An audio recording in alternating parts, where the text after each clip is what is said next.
We got to grow the economy.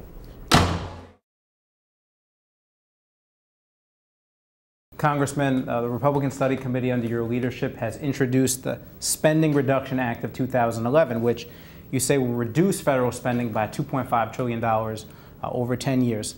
Why don't you give us a quick outline of the bill and some of the more significant provisions? Well, I mean, we do a couple things. Well, first of all, I'd say this. This bill is a recognition of how serious the situation is. I mean, we got record deficits, 1.3 trillion this year.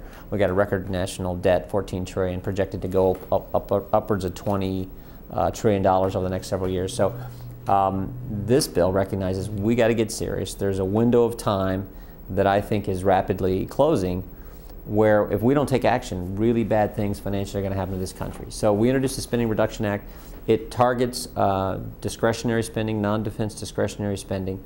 And we say, you know, for the remainder of this year, let's get back to 2008 levels. As we go forward, starting next fiscal year, let's go to 2006 levels. And then let's hold that. And that's where you get the bulk of the savings, the bulk of that 2.5 trillion number. But then we also say, look, there are specific things that are wasteful, redundant, just don't make sense. And let's cut those too. In fact, let's get rid of some of those. And there's some of the obvious ones.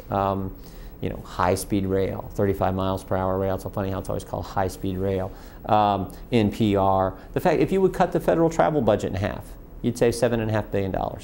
So while these aren't as big as items as, you know, just across-the-board cuts, you get significant savings when you start 100 different programs, start eliminating them or reducing them dramatically. You start to pile up some savings over the budget cycle, over the 10-year time frame. Some of these programs or agencies which you want to eliminate subsidies to, National Endowment for the Arts, PBS, Amtrak, NPR, conservatives and Republicans have been talking about this for years. What makes you think you can get it through now? Well, because again, it's so important.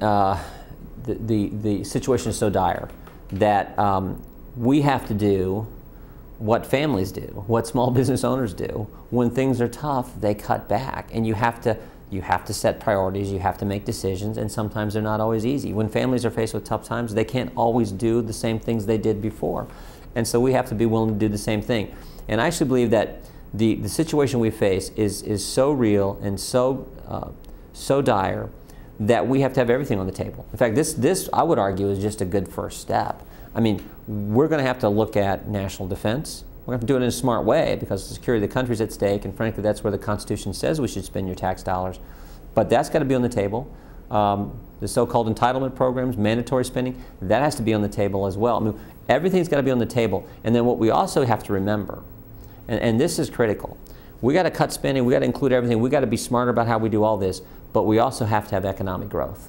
You can't get there. You cannot deal with a $14 trillion national debt that's going to continue to rise over the next several years. You cannot begin to balance your budget and ultimately start to pay down some of that debt if you don't have economic growth. We got to grow the economy.